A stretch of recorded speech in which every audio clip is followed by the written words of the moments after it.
Hello students, मैं हूं पुनीत शर्मा। स्वागत करती हूं आपका स्कूल साथी में।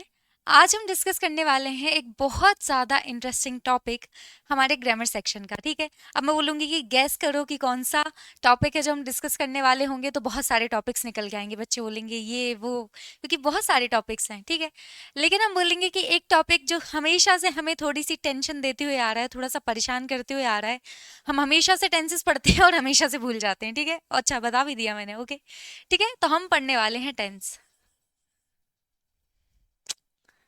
ये भी टेंशन दे रहा है।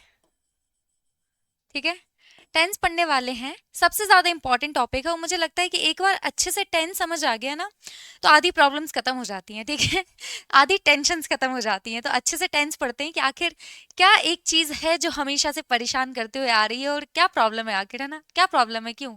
तो जो भी प्रॉब्लम है उसको दूर करते हैं। ठीक है, साथ में मिलकर दूर करते हैं। टेंस का मतलब होता है टाइम। हिंदी में अगर बात करें तो हम उसी को बोलेंगे काल या समय।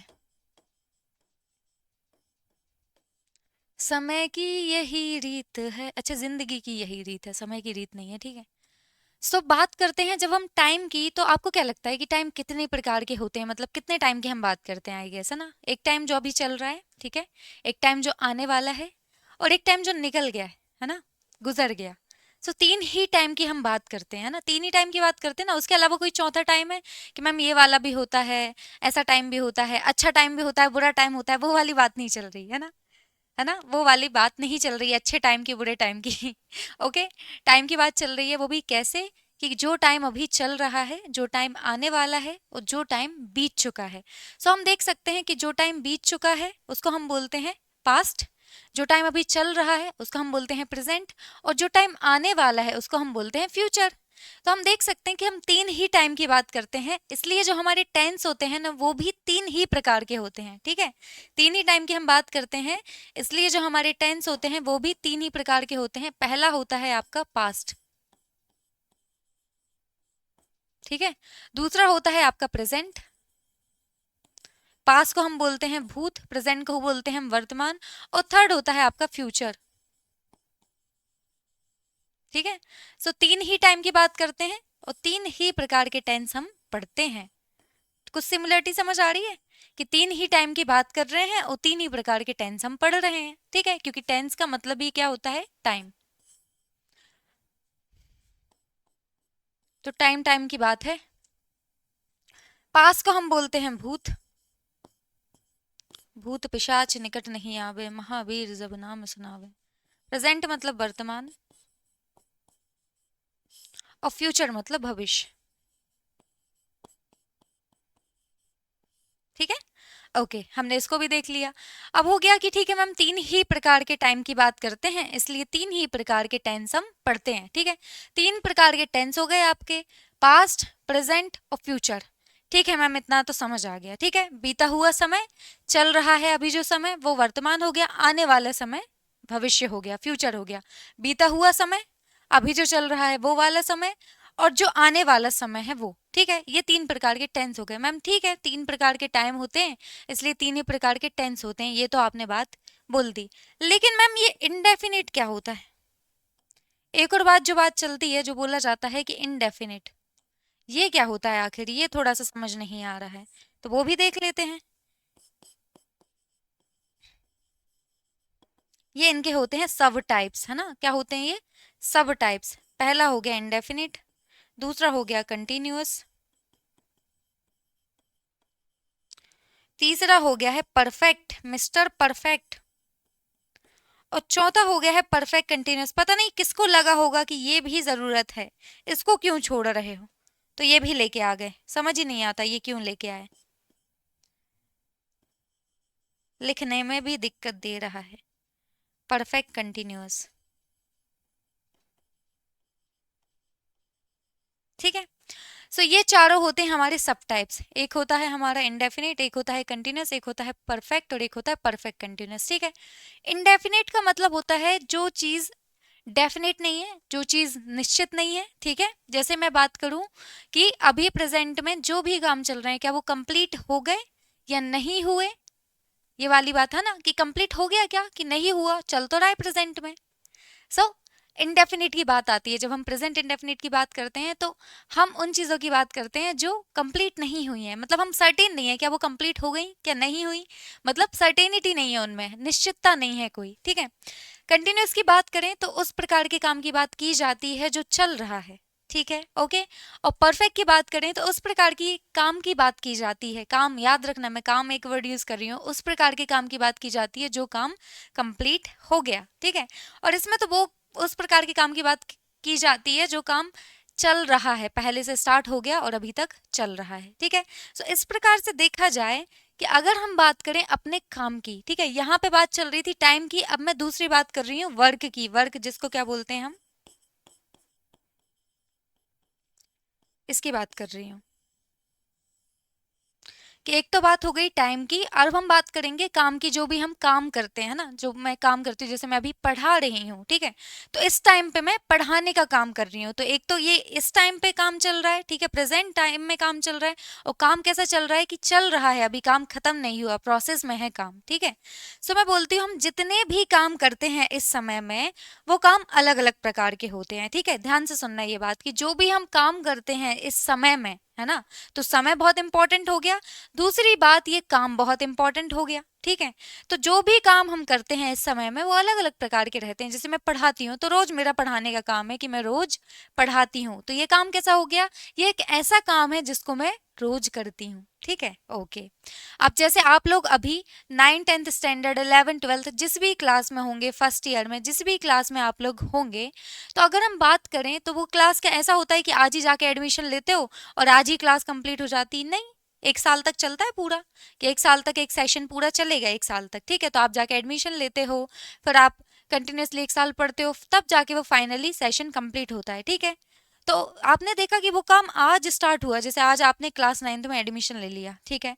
तो क्लास 9th में आज आपने एडमिशन लिया, वो काम आज स्टार्ट हुआ, एक साल तक चलेगा, मतलब काम आज स्टार्ट हो चुका है और रेगुलरली एक साल तक चलने वाला है, ओके। एक दूसरा काम हो गया, कुछ काम ऐसे जो रोज होते हैं, कुछ काम ऐसे जो पहले स्टार्ट हो गया और सालों तक चलते रहेंगे, और कुछ काम ऐसे जो हुए और कंप्लीट हो गए। जैसे आज सुबह हमने नाश्ता किया था, तो नाश्ता हमने किया और हो गया कंप्लीट नाश्ता, सुबह का समय निकल गया, काम कंप्लीट हो चुका है, ठीक है, ओके। और कुछ काम ऐसे हैं जो हम फ्यूचर में करने वाले हैं। तो आप देख रहे हो हम अलग अलग तरीके से काम करते हैं, ओके। कि कुछ काम अभी चल रहे हैं, कुछ काम बहुत पहले स्टार्ट हुए हैं और अभी भी चल रहे हैं, कुछ काम स्टार्ट हुए और कंप्लीट भी हो गए, और कुछ काम ऐसे जो हम फ्यूचर में करेंगे। सो ये अलग अलग तरीके की काम की स्टेज, वर्क की स्टेज की अगर हम बात करते हैं कि हमारा काम कितना हुआ है, किस स्टेज में है, उसके बारे में ये जो सब टाइप्स है वो हमें बताते हैं, ठीक है। कि ये तो हो गई 3 प्रकार के टाइम की बात। अगर हम बात करें काम की, वर्क की, जो हम इस समय में करते हैं, है ना, इस समय में जो हम काम करते हैं, तो उस काम की बात करें तो काम की अलग अलग स्टेज की, जो हमारा वर्क है वो आखिर किस स्टेज में है, उसको ये सब टाइप्स बताते हैं। तो हम देख सकते हैं कि ये जो चारों सब टाइप्स है ये हमें किसके बारे में बताते हैं, स्टेजेस ऑफ वर्क,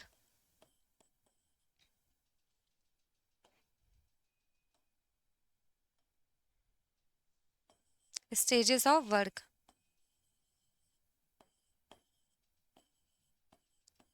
कि आखिर जो भी काम हो रहा है वो किस स्टेज में है, उसके बारे में ये जो सब टाइप्स हैं वो हमें बताते हैं। चारों की बात कर रही हूँ मैं, एक की बात नहीं कर रही। ये जो चारों सब टाइप्स हैं वो हमें बताते हैं कि जो हमारा काम है वो किस स्टेज में है। मैम कैसे? तो कंटिन्यूअस में हम जिस भी काम की बात करेंगे वो काम चल रहा होगा। जैसे आई एम टीचिंग यू, है ना, अभी मैं आपको पढ़ा रही हूँ, ये काम चल रहा है ना, तो उसमें हम कंटिन्यूअस की बात करते हैं, है ना। कंटिन्यूअस में हम उस काम की बात करेंगे जो चल रहा होगा, ठीक है, ओके। इनडेफिनिट में किस प्रकार का काम बताया जाता है इसमें, अब इसका नाम ही क्या है, इनडेफिनिट, है ना। इनडेफिनिट का मतलब क्या होता है, जो सर्टेन नहीं है ना, काइंड ऑफ जो निश्चित नहीं है, ठीक है, अनिश्चित है। तो फिर किस प्रकार का, हमें पता नहीं रहेगा इसमें कि काम कंप्लीट हो गया कि नहीं हुआ, उस प्रकार की काम की बात हम किस में करेंगे, इनडेफिनिट में करेंगे। परफेक्ट में कौन से काम की बात करेंगे, जो काम कंप्लीट हो चुका होगा, मिस्टर परफेक्ट, है ना, पूरी तरीके से कंप्लीट, परफेक्ट, ठीक है। सो उस काम को बताया जाएगा परफेक्ट में। और जो काम बहुत पहले से स्टार्ट हो गया और अभी तक चल रहा है उस काम को बताया जाएगा परफेक्ट कंटिन्यूअस में। तो ये जो चारों सब टाइप्स हैं एक्चुअली ये हमें काम की स्टेजेस के बारे में बताते हैं कि अलग अलग काम जो हम करते हैं वो आखिर किस स्टेज में है ना, किस स्टेज में है, कितने कंप्लीट हुए हैं वो काम, उसके बारे में क्या बताते हैं, ये चारों बताते हैं, ठीक है। तो अगर हम बात करेंगे पास्ट की, तो पास्ट इंडेफिनिट पढ़ेंगे हम, फिर पास्ट कंटिन्यूस भी पढ़ेंगे हम, फिर पास्ट परफेक्ट भी पढ़ेंगे हम, और पास्ट परफेक्ट कंटिन्यूस भी पढ़ेंगे, ठीक है। सो इस तरीके से ये चारों के सब टाइप्स पढ़ेंगे हम, past continuous, past indefinite, past perfect continuous. ऐसे ही हम प्रेजेंट के केस में भी पढ़ेंगे, प्रेजेंट के भी ये सब types, present indefinite, present continuous, present perfect continuous, ऐसे ही फ्यूचर के केस में बात करेंगे। ये तीनों के हम चार चार सब टाइप्स पढ़ने वाले हैं, है ना। तीनों जो हमारे टेंस हैं, तीनों प्रेजेंट, प्रेजेंट, पास्ट और फ्यूचर, ये जो हमारे तीनों टेंस हैं उनके हम ये चार सब टाइप्स पढ़ने वाले हैं। तो टोटल हमारे मिला के 3 4 हो जाता है कितना, 12। तो 12 टेंसेस के टाइप्स हम यहाँ पे पढ़ने वाले हैं अल्टीमेटली, है ना। हमारे सब टाइप्स मिला के हम टोटल कितने टेंसेस पढ़ेंगे, 12 पढ़ेंगे, ठीक है। सो ऐसे कोई टेंशन नहीं लेनी कि मैम 12 नहीं, एक बार में ही क्लियर करेंगे। और मैं बिल्कुल श्योरिटी दे रही हूँ कि एक बार में ही आपको बहुत अच्छे से क्लियर हो जाएगा कि ओके इस प्रकार से करना है, और कोई भी आपको प्रॉब्लम नहीं आएगी, ठीक है। सो ऐसे बिल्कुल टेंशन नहीं लेनी, टेंस पढ़ते टाइम तो टेंशन नहीं लेनी है, ठीक है। टेंशन लेने की बात नहीं है, ये अभी समझने की बात है, ठीक है। सो हमने थोड़ा सा ये टेंस का इंट्रोडक्शन देख लिया कि कितने प्रकार के होते हैं, 3 प्रकार के होते हैं। एक होता है पास्ट, प्रेजेंट और फ्यूचर, ठीक है। और इनके चार चार सब टाइप्स रहते हैं, वो हमें कामों की स्टेज के बारे में बताते हैं कि एग्जैक्टली जो हमारा वर्क है वो किस स्टेज में है, ठीक है। सो ऐसे चार सब टाइप्स के नाम आपको याद रख लेने, एक इंडेफिनिट है, कंटिन्यूअस है, परफेक्ट कंटिन्यूअस है, ठीक है। इतनी सी बात हो गई। अब इसको थोड़ा सा एक चीज और मुझे ऐड करनी है, वो और ऐड कर देती हूँ यहाँ पे, ताकि तो कोई भी कंफ्यूजन ना हो,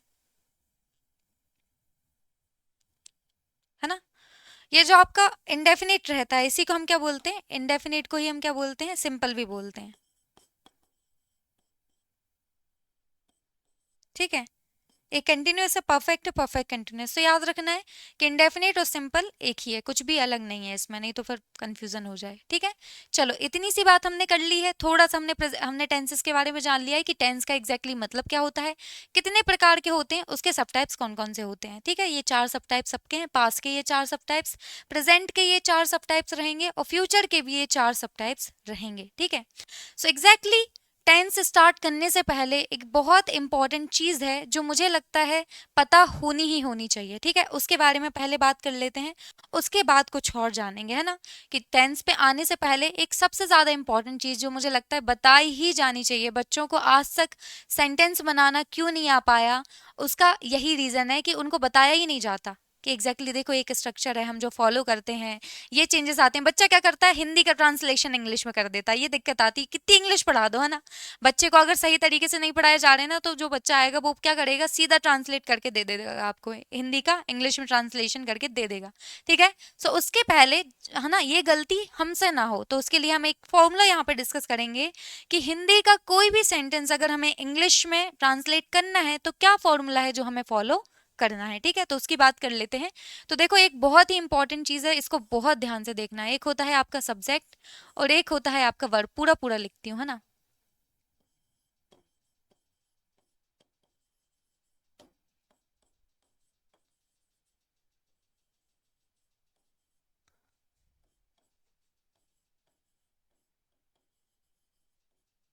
ठीक है, एक होता है आपका सब्जेक्ट, दूसरा होता है आपका वर्ब और तीसरा होता है ऑब्जेक्ट। मैम ये क्या बला है, ठीक है। अब जो भी बला है उसको समझते हैं कि आखिर ये कैसी बला है, ठीक है। ओके। सो सब्जेक्ट, सब्जेक्ट क्या होता है, किसी भी काम को करने वाला। थोड़ा साइड में ही लिखूंगी, हमें बहुत सारा स्पेस लगने वाला है, यहाँ पे लिख देते हैं अलग से। सब्जेक्ट क्या होता है, कर्ता, है ना। हिंदी में जो एग्जैक्टली वर्ड क्या है इसके लिए, सब्जेक्ट के लिए, कर्ता, काम को करने वाला।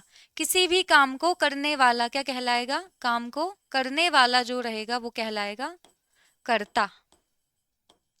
टेंशन नहीं लेनी, अभी एग्जाम्पल बताऊंगी तो क्लियर हो जाएगा बहुत अच्छे से। और ये बहुत इंपॉर्टेंट है, मैं बहुत अच्छे से बोल रही हूँ, ये बहुत ज्यादा इंपॉर्टेंट है, तो एकदम कान खोल के इसको सुन लेना कि आखिर बात की क्या जा रही है ना। ये हो गया सब्जेक्ट, दूसरा हो गया आपका वर्ब,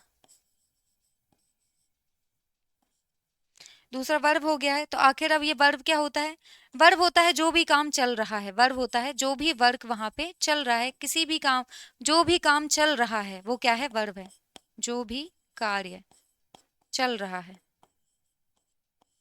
जो भी कार्य या क्रिया चल रही है,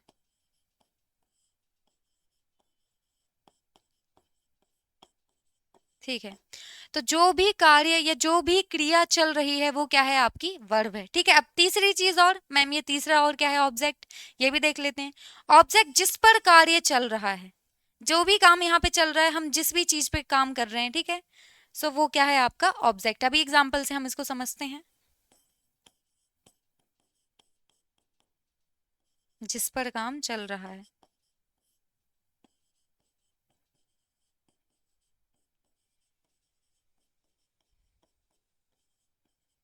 ठीक है। अब देखो, एक्चुअली जैसे मैं आपको एक चीज बोलूं कि मैं भैया क्या पढ़ाती हूँ, मैं इंग्लिश पढ़ाती हूँ, ठीक है, या फिर आप इंग्लिश पढ़ते हो, ठीक है, आप इंग्लिश पढ़ते हो,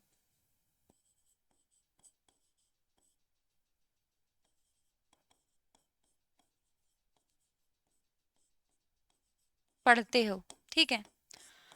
अब देखो, इसमें पहले हम पहचानते हैं कि आखिर हमारा इसमें सब्जेक्ट क्या है, इसमें वर्ब क्या है और ऑब्जेक्ट क्या है। ठीक है, इसको थोड़ा सा बड़ा लिख देती हूँ, इसको हटा देते हैं अब, क्योंकि अब ये क्लियर होने वाला है कि आप इंग्लिश पढ़ते हो। हाँ मैम, हम तो पढ़ते हैं।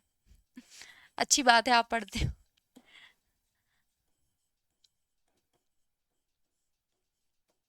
ठीक है, आप इंग्लिश पढ़ते हो, ओके। अब देखो जरा, इसमें इंग्लिश पढ़ने का काम कौन कर रहा है, आप कर रहे हो, तो आप क्या हो गए यहाँ पे, कर्ता हो गए। आप हो गए यहाँ पे कर्ता, क्योंकि काम कौन कर रहे हैं, काम कौन कर रहा है, आप कर रहे हो, ठीक है। आप क्या काम कर रहे हो, आप पढ़ने का काम कर रहे हो, तो पढ़ना क्या हो गई आपकी क्रिया। ठीक है, ओके। आप क्या पढ़ने का काम कर रहे हो, तो इंग्लिश पढ़ने का काम कर रहे हो, तो काम किस पे हो रहा है, इंग्लिश पे, तो इंग्लिश क्या है आपका यहाँ पे, कर्म। ऑब्जेक्ट को क्या बोला जाता है, कर्म बोला। सब्जेक्ट है आपका कर्ता, ठीक है, सब्जेक्ट है आपका कर्ता, और ऑब्जेक्ट क्या है आपका कर्म। ऑब्जेक्ट को क्या बोला जाता है हिंदी में, कर्म। ठीक है, ऑब्जेक्ट बोला जाता है आपके कर्म को। ठीक है, अब नेक्स्ट बात कर लेते हैं कि देखो, आप एक पर्टिकुलर स्ट्रक्चर यहाँ पे देख पा रहे होगे कि जब हम हिंदी सेंटेंस की बात कर रहे हैं कि आप इंग्लिश पढ़ते हो, तो यहाँ पे करता कौन है, आप। जो भी काम करने वाला है वो करता है, तो यहाँ पे पढ़ने का काम कौन कर रहा है, आप कर रहे हो, तो आप क्या हो गए, कर्ता। ठीक है, आप क्या काम कर रहे हो, पढ़ने का काम कर रहे हो, तो जो भी काम हो रहा है वो क्या है आपका क्रिया। तो क्या काम हो रहा है, पढ़ने का काम हो रहा है। ठीक है, किस पे काम हो रहा है, इंग्लिश पे, कि पढ़ क्या पढ़ने का काम हो रहा है, इंग्लिश पढ़ने का काम हो रहा है। तो इंग्लिश क्या है हमारी कर्म, जिसको हम बोलते हैं ऑब्जेक्ट। तो हम देखो हिंदी सेंटेंस का स्ट्रक्चर निकालते हैं, तो सबसे पहले कर्ता को रखा जाता है। कर्ता को हम क्या बोलते हैं इंग्लिश में, कर्ता को हम बोलते हैं सब्जेक्ट। ठीक है, इसका स्ट्रक्चर हम निकालते हैं। फिर आ रहा है कर्म, जो कि है ऑब्जेक्ट, और फिर आ रही क्रिया, जो कि है वर्ब। तो हमने देखा कि जब भी कोई हिंदी सेंटेंस बनता है, उसमें इस प्रकार का स्ट्रक्चर फॉलो किया जाता है कि सबसे पहले आप सब्जेक्ट को रखते हो, फिर आप ऑब्जेक्ट को रखते हो, फिर आप रखते हो वर्ब को। ठीक है, ये आपको बहुत अच्छे से ध्यान रखना है कि हिंदी सेंटेंस, हिंदी वाक्य का स्ट्रक्चर क्या है, ये है कि सबसे पहले आप सब्जेक्ट को रखोगे, फिर आप रखोगे ऑब्जेक्ट को, फिर आप रखोगे वर्ब को। आप बोलोगे मैम इस बात को बार बार क्यों रिपीट कर रहे हो, वही इंपॉर्टेंट बात है। देखो यहाँ पे इंग्लिश में करती हूँ, सेम सेंटेंस को क्या करती हूँ मैं, इंग्लिश में करती हूँ। यू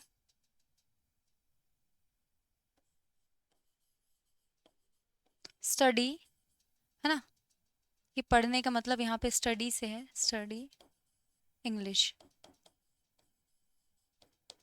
ठीक है, अब देखते हैं कि इसका स्ट्रक्चर क्या है। जब हम इसको इंग्लिश में देख रहे हैं, जब हम इंग्लिश में सेंटेंस बना रहे हैं, तो इसका स्ट्रक्चर क्या है। देखो, ये जो चीज़ मैं यहाँ पे डिस्कस करा रही हूँ आपको, वो सेंटेंस बनाने के लिए सबसे ज़्यादा ज़रूरी है। ये जो हम ट्रांसलेट करने लगते हैं ना हिंदी से डायरेक्ट इंग्लिश में, सो वो कन्फ्यूजन पूरी तरीके से दूर हो जाएगी, तो कोई भी किसी भी प्रकार का कन्फ्यूजन नहीं रहेगा। ठीक है, सो हमने इंग्लिश में इसका सेंटेंस लिया कि आप इंग्लिश पढ़ते हो, क्या बनेगा ये, यू स्टडी इंग्लिश। सो एक बार देखते हैं कि यहाँ पे स्ट्रक्चर क्या है। तो यू क्या है, ये आपका यू है, आपका यू है आपका सब्जेक्ट। ठीक है, स्टडी, ठीक है, पढ़ने का काम हो रहा है, स्टडी है आपका वर्ब, और इंग्लिश आपका क्या है, ऑब्जेक्ट। तो देखो एक चीज आपको दिख रही है कि यहाँ पे जब इंग्लिश का सेंटेंस बना रहे हैं, तो सबसे पहले आ रहा है सब्जेक्ट, फिर आ रहा है आपका वर्ब, और फिर आ रहा है आपका ऑब्जेक्ट। तो एक डिफरेंस आपको दिखाई दे रहा होगा दोनों में, है ना, ये दोनों चीजें कि जब आप हिंदी सेंटेंस बना रहे हो तो क्या करते हैं, सब्जेक्ट को सबसे पहले रखते हैं, फिर ऑब्जेक्ट को रखते हैं, फिर वर्ब को रखते हैं, ठीक है। इंग्लिश में भी सब्जेक्ट सबसे पहले है, लेकिन बीच में क्या है, देखो यहाँ पे ऑब्जेक्ट है, यहाँ पे वर्ब है। इंग्लिश के केस में वर्ब बीच में आता है, हिंदी के केस में जब हिंदी सेंटेंस की बात करें तो ऑब्जेक्ट बीच में आता है। मतलब ये दोनों चीजें, ऑब्जेक्ट और वर्ब, वर्ब और ऑब्जेक्ट अपनी जगह एक्सचेंज कर लेते हैं, ठीक है। तो आपको ध्यान रखना है कि जब भी आप इंग्लिश में सेंटेंस बनाओगे तो आप इस स्ट्रक्चर को फॉलो करोगे, है ना।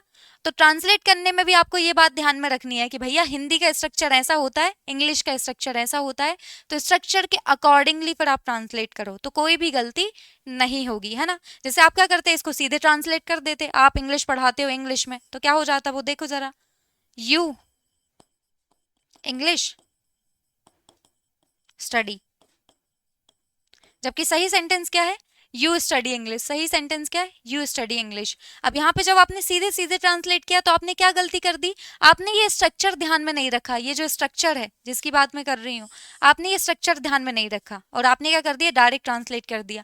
अगर आप स्ट्रक्चर का ध्यान में रखते कि ठीक है भैया जब इंग्लिश का सेंटेंस बनाते हैं तो सबसे पहले सब्जेक्ट आता है, फिर वर्ब आती है और फिर ऑब्जेक्ट आता है, तो वर्ब पहले रखते आप तो वर्ब यहाँ पे आ जाती और इंग्लिश ऑब्जेक्ट पीछे जाता, तो आपका सेंटेंस पूरी तरीके से सही बन जाता। कि हम क्या करते कि सबसे पहले हमारे सब्जेक्ट के बाद में हम लोग रखते वर्ब, तो वर्ब क्या है हमारी, पढ़ना, तो हम रखते स्टडी और फिर हम रखते हैं अपना ऑब्जेक्ट, तो ऑब्जेक्ट क्या है हमारा, इंग्लिश।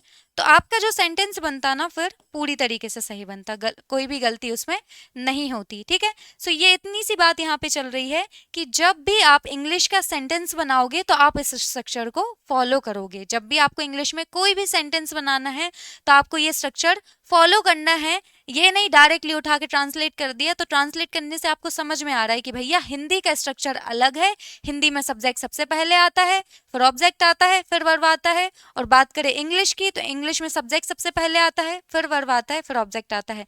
ये जो वर्ब और ऑब्जेक्ट हैं ये अपनी एक जगह को एक्सचेंज कर लेते हैं, किस केस में, इंग्लिश के केस में, ठीक है। सो हिंदी का जो स्ट्रक्चर रहता है वो डिफरेंट रहता है, इंग्लिश का जो स्ट्रक्चर रहता है वो डिफरेंट रहता है। तो जब भी इंग्लिश में सेंटेंस आप बनाएं तो इस स्ट्रक्चर को आपको क्या करना है, फॉलो करना है, ठीक है। तो हमने यहाँ पे बहुत अच्छे से चीज समझ ली है, क्योंकि एक सब्जेक्ट होता है, एक वर्ब होता है और एक क्या होता है यहाँ पे आपका ऑब्जेक्ट। जैसे मैं बोलूं कि मैं इंग्लिश पढ़ाती हूँ, ठीक है, मैं इंग्लिश पढ़ाती हूँ, तो मैं कौन हो गई, मैं हो गई सब्जेक्ट। क्या कर रही हूँ, मैं पढ़ाने का काम कर रही हूँ, तो पढ़ाना क्या हो गया, वर्ब, ठीक है। और फिर मैं क्या पढ़ाने का काम कर रही हूँ, तो मैं पढ़ा रही हूँ इंग्लिश, तो इंग्लिश क्या हो गया आपका ऑब्जेक्ट। तो ये तीनों चीजें बहुत अच्छे से पता होना चाहिए। एक सेंटेंस में आपके आपका सब्जेक्ट क्या है, आपका ऑब्जेक्ट क्या है और आपका वर्ब क्या है, ये तीनों चीजें आपको बहुत अच्छे से क्लियर होना चाहिए, तब आप कोई भी सेंटेंस बना पाओगे, ठीक है। सो ये बात इसलिए की जा रही है क्योंकि जब हम टेंसेस पढ़ेंगे ना तो एक स्ट्रक्चर हम वहां पे फॉलो करेंगे। तो एक्चुअली वो स्ट्रक्चर कहाँ से आता है, तो वो इसी स्ट्रक्चर से आता है कि भैया बेसिक कोई भी सेंटेंस बना जाता है तो ये वाला स्ट्रक्चर फॉलो किया जाता है। तो जब हम टेंसेस में अलग अलग स्ट्रक्चर्स देखेंगे ना तो वो इसी से डिराइव करेगा। इसलिए हमने किसी भी हिंदी सेंटेंस को, किसी भी हिंदी वाक्य को जब आप इंग्लिश में ट्रांसलेट करते हो तो इस स्ट्रक्चर को आपको फॉलो करना पड़ता है, ठीक है। सो ये स्ट्रक्चर बहुत ज़्यादा इंपॉर्टेंट है। जो जो भी चीज़ें इस स्लाइड में यहाँ पे बताई गई हैं वो सब बहुत ज़्यादा इंपॉर्टेंट हैं, इसलिए आपको यहाँ पे बताया गया है, ठीक है। सो ये बेसिक चीज़ तो हमने जान ली, ठीक है। एक बेसिक चीज हमने जान ली कि इंग्लिश में हम जब भी सेंटेंस बनाएंगे तो हमारा एक स्ट्रक्चर फॉलो होगा, उसमें हम सबसे पहले रखेंगे हमारा सब्जेक्ट, फिर रखेंगे हमारा वर्ब और फिर हम रखेंगे ऑब्जेक्ट, ठीक है। अब थोड़ा सा सब्जेक्ट की और डिटेल में बात कर लेते हैं, ठीक है, थोड़ा सा सब्जेक्ट की और डिटेल में बात कर लेते हैं। तो जो हमारा बेसिकली सब्जेक्ट होता है ना, जो हमारा सब्जेक्ट होता है, कर्ता होता है, वो जनरली तीन प्रकार के होते हैं। कैसे होते हैं, तीन प्रकार के। अभी यहाँ पे किसकी बात चल रही है, यहाँ पे बात चल रही है हमारे सब्जेक्ट की, कि जो हमारा सब्जेक्ट होता है वो क्या होता है, तीन प्रकार का होता है, ठीक है, जिसको हम इंग्लिश में बोलते हैं ग्रामेटिकल पर्सन। ये बहुत ज्यादा इंपॉर्टेंट बात है, ध्यान से सुनना है, ठीक है। जो जो भी डिटेल्स हैं वो सबसे ज्यादा आपके लिए जरूरी है। ग्रामेटिकल पर्सन, सब्जेक्ट की बात चल रही है, ठीक है, कंफ्यूज नहीं होना है, इसको हटा दो अभी, ओके। यहाँ पे मेनली हम किसकी बात कर रहे हैं, सब्जेक्ट की, ओके। तो ग्रामेटिकल पर्सन होते हैं, ये तीन प्रकार के होते हैं, कितने, थ्री,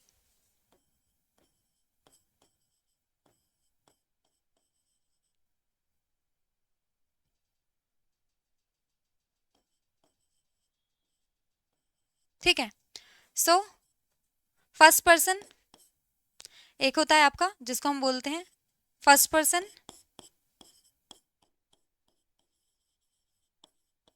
ठीक है। पर एक होता है आपका सेकंड पर्सन। ऐसे कितने पर्सन होते हैं मैम? तीन ही होते हैं, ज्यादा नहीं होते, ठीक है। एक है आपका फर्स्ट पर्सन, दूसरा है आपका सेकंड पर्सन, और तीसरा है आपका थर्ड पर्सन। मैम इसमें डिफरेंस क्या है? वही बता रहे हैं आपको, ठीक है।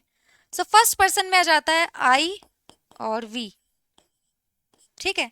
सेकंड पर्सन में आ जाता है यू, और थर्ड पर्सन में आ जाता है he, she, it, they, name, ठीक है। सो देखो जरा यहाँ पे first person, second person, third person, okay. So जैसे मैं बोलूं कि मैं आपको पढ़ा रही हूँ, तो मैं कौन हूँ यहाँ पे? First person. आप कौन हो? सेकंड पर्सन, ठीक है। और हम किसकी बात कर रहे हैं? इंग्लिश की बात कर रहे हैं। और फिर मैंने हम दोनों किसी की बात कर रहे हैं, जैसे मैं आपको पढ़ा रही हूँ। सो मैं आपस में बात करूं कि यार वो सर तो बहुत ज्यादा खराब हैं, ठीक है। अब किसी भी सर की बात कर रहे हैं, तो वो तीसरा इंसान हो गया जिसके बारे में हम बात कर रहे हैं। जैसे दो दोस्त हैं ए बी सी, ठीक है। सो दो दोस्त हैं, ए बी से बात कर रही है, तो ये हो गई हमारी फर्स्ट पर्सन, बी हो गई हमारी सेकंड पर्सन। इन दोनों की आपस में बात चल रही है, और ये बोल रही सी बहुत खराब है यार, है ना। सी नाम की जो लड़की है वो बहुत ज्यादा खराब है, ठीक है। सो सी कौन हो गया? थर्ड पर्सन हो गया, ठीक है। दो दोस्तें आपस में बात कर रही हैं, और जिसकी वो बुराई कर रही हैं तीसरे पर्सन की, तो वो हो गया तीसरा पर्सन जिसके बारे में बात कर रहे हैं, वो प्रेजेंट नहीं है, ठीक है।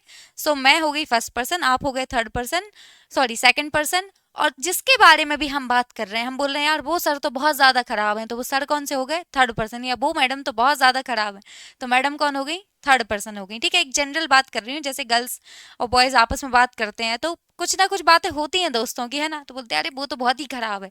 तो आप दोनों जो बात कर रहे हो फर्स्ट और सेकंड पर्सन हो गए, और जिस भी तीसरे इंसान की आप बात कर रहे हो वो क्या हो गया? थर्ड पर्सन हो गया, ठीक है। सो फर्स्ट पर्सन में आता है आपका आई और वी, सेकंड पर्सन में आता है आपका यू, और थर्ड पर्सन में आता है आपका ही, शी, इट, दे, नेम। ये आ जाता है आपका थर्ड पर्सन में, ठीक है। अब ये क्यों बताया जा रहा है? क्योंकि हमारा अभी हम जब स्ट्रक्चर्स देखेंगे हमारे प्रेजेंट टेंस के, पास्ट टेंस के, तो फिर वहां पे इसका यूज होगा फर्स्ट पर्सन का, सेकंड पर्सन का, थर्ड पर्सन का। इसलिए हमने अभी इसको क्लियर कर लिया। तो देखो ये सब्जेक्ट की बात तो समझ आ गई कि ये ग्रामेटिकल पर्सन होते हैं, तीन टाइप के होते हैं। फर्स्ट पर्सन में आई और वी आता है, सेकंड पर्सन में बस एक मात्र आता है हमारा यू, और थर्ड पर्सन में आता है he, she, it, they, name, है ना। ही मतलब वह, लड़के की बात चल रही है। शी मतलब वह, अगर लड़की की बात चल रही है। इट किसी भी चीजों के लिए।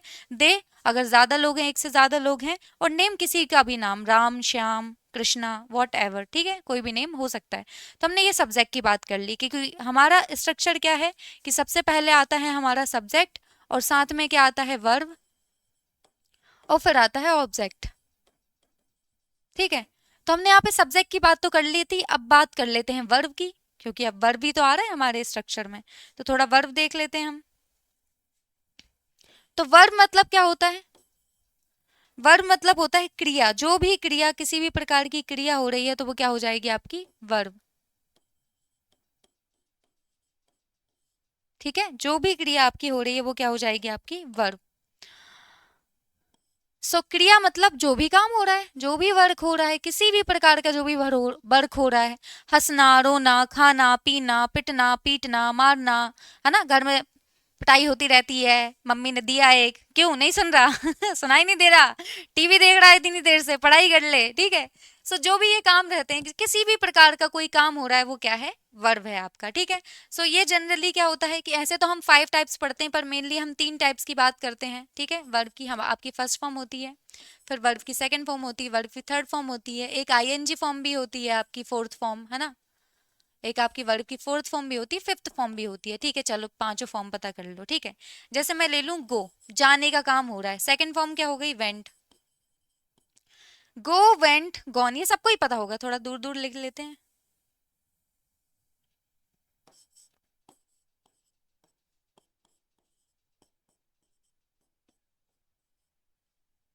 गो, वेंट, गोन, ये सबको ही पता होगा।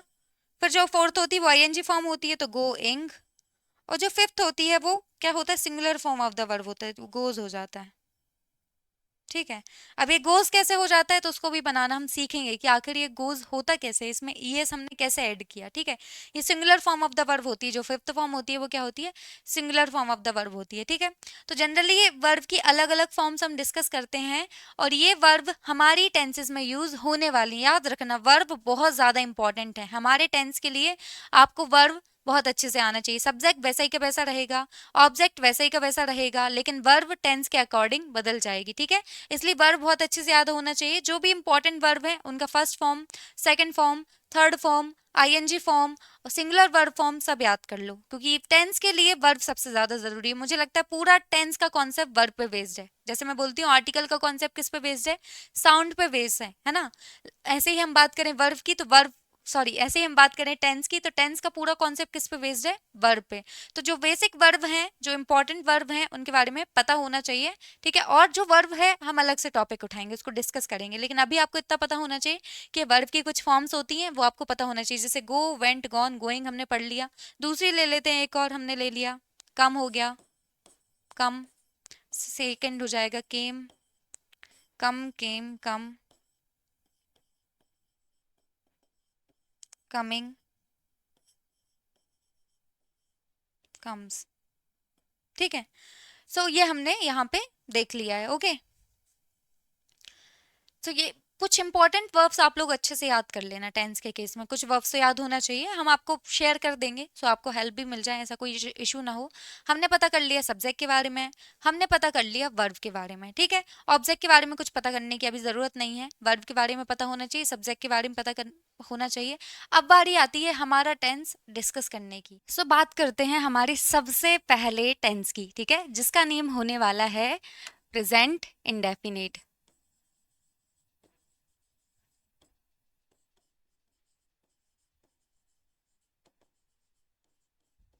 ठीक है, सो पहला टेंस जो हम डिस्कस करने वाले हैं उसका नेम है प्रेजेंट इंडेफिनिट। अब क्या क्या कंडीशंस रहती हैं जिसमें हम इस पर्टिकुलर टेंस में हमारे सेंटेंसेस क्या करते हैं, बनाते हैं। ठीक है, सो पहली कंडीशन ये हो गई कि जब भी आप डेली हैबिट्स की बात करोगे, आपके जो भी रोज के काम हैं, रोज आप सुबह उठते हो, रोज आप ब्रश करते हो, रेडी होते हो, पढ़ते हो, तो जो जो भी काम आप रोज करते हो उसकी बात हम किस में करेंगे, प्रेजेंट इंडेफिनिट में करेंगे। दूसरी बात हो जाएगी जो भी आपके जनरल फैक्ट्स हैं, है ना। जैसे हम बोलेंगे कि एक दिन में कितना होता है, 24 घंटे होते हैं टोटल, ये जनरल फैक्ट हो गया। उसके अलावा क्या, कि हम बोलेंगे जो वाटर है वो क्या करता है, 100 डिग्री सेल्सियस पे बॉयल करता है। ठीक है, और दूसरी बात क्या हो जाएगी, डेली हैबिट्स हो गया, जनरल फैक्ट्स हो गया, और फिर हम बात करेंगे किसकी, यूनिवर्सल ट्रुथ की। अब ये हो जाएगा कि मैम ये यूनिवर्सल ट्रुथ होता क्या है ना। अब यूनिवर्सल ट्रुथ के लिए जो हिंदी का शब्द है वो क्या है पता है, सार्वभौमिक सत्य। ठीक है, सो जो सत्य सारी भूमियों पे लागू होता है उसको क्या बोला जाता है, सार्वभौमिक सत्य। ठीक है, सो जब भी हम किसी भी सार्वभौमिक सत्य की बात करेंगे, कि जैसे हम बोलेंगे कि जो हमारी अर्थ है वो किसके अराउंड रिवॉल्व करती है, सन के अराउंड रिवॉल्व करती है, तो ये यूनिवर्सल ट्रुथ हो गया। ठीक है, दूसरी बात क्या हो गई, जैसे मैं बोलूं कि जो हमारा सूरज है वो पूर्व से उगता है, हाँ, तो ये भी क्या हो गया, यूनिवर्सल ट्रूथ है कि भैया आप यहाँ रहो, इंडिया में रहो, या आप अमेरिका में रहो, या आप ऑस्ट्रेलिया पहुंच जाओ, कहीं भी पहुंचोगे जो सूरज है वो कहाँ से उगेगा, वो आपका ईस्ट से ही उगेगा। ठीक है, सो जब भी आप यूनिवर्सल ट्रूथ की बात करोगे तो वो भी किस में करोगे, वो भी आपके प्रेजेंट इंडेफिनिट में करोगे। एक और रहता है कि आपकी जो फ्रेजेस रहती हैं उनको भी आप किस में बताते हो, प्रेजेंट इंडेफिनिट में बताते हो। तो ये चार सिंपल सी कंडीशंस हैं, है ना, जिनके सेंटेंसेस हम किस में बनाते हैं, प्रेजेंट इंडेफिनिट में बनाते हैं ना। तो ऐसे टेंशन नहीं लेना है कि मैम याद कैसे रहेंगी, सब याद हो जाएगा, है ना। एक बार अच्छे से समझ तो आ जाए, मतलब मुझे ऐसा लगता है कि एक बार समझ में आना चाहिए, है ना, चीज बस समझ में आ जाए फिर सारे काम हो जाते हैं ना। सो ऐसा नहीं कि हम इस चीज के लिए रेडी रहें, इसको भी रटना पड़ेगा, उसको भी रटना पड़ेगा, नहीं, रटने के मूड में नहीं रहना है ना, समझने के मूड में रहना है ना। लाइफ को भी हम रट सकते हैं कि हमारी लाइफ में जो भी होने वाला है, नहीं रट सकते ना। हर एक चीज जो भी होती है हम उसको थोड़ा सा समझने का ट्राई करते हैं, ओके ऐसा हुआ, है ना।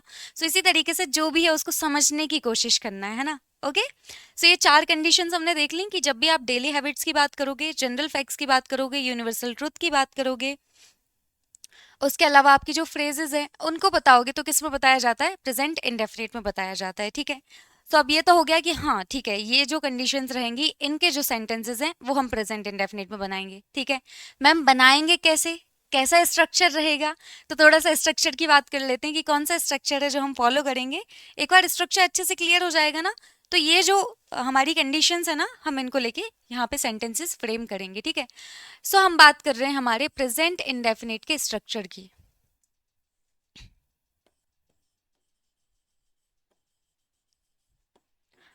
अब ये बात आती है कि मैम स्ट्रक्चर, तो जैसे हमने अभी पहले एक स्ट्रक्चर डिस्कस कर लिया है कि आपको किसी भी सेंटेंस को अगर इंग्लिश में फ्रेम करना है तो आपका क्या स्ट्रक्चर रहेगा? स्ट्रक्चर रहेगा आपका सिंपल सा कि आप सबसे पहले सब्जेक्ट पुट करोगे, फिर आप पुट करोगे वर्ब। इंग्लिश में आपको कोई भी सेंटेंस बनाना है, ठीक है, ये बहुत इंपॉर्टेंट चीज है। बात ये है ना कि बच्चों को ये चीजें क्लियर ही नहीं की जाती, वो बोल दिया जाता है कि हाँ ये स्ट्रक्चर है, ये फॉलो करना है। पहले आप उनको क्लियर करो, है ना, कि किसी भी इंग्लिश सेंटेंस को बनाने के लिए सबसे फंडामेंटल चीज जो आपके लिए जरूरी है वो ये स्ट्रक्चर है कि इंग्लिश में कोई भी सेंटेंस अगर आपको बनाना है तो ये स्ट्रक्चर आपको फॉलो करना पड़ेगा। ठीक है, लेकिन मैम ये तो किसी भी सेंटेंस को बनाने के लिए होता है ना। अब हमारा प्रेजेंट इंडेफिनिट के लिए, हाँ, तो प्रेजेंट इंडेफिनिट के स्ट्रक्चर की अब हम बात करते हैं कि प्रेजेंट इंडेफिनिट का जब हम स्ट्रक्चर बनाएंगे तो क्या आएगा कि जब हम प्रेजेंट इंडेफिनिट का स्ट्रक्चर बनाते हैं तो हमारा सब्जेक्ट रहता है,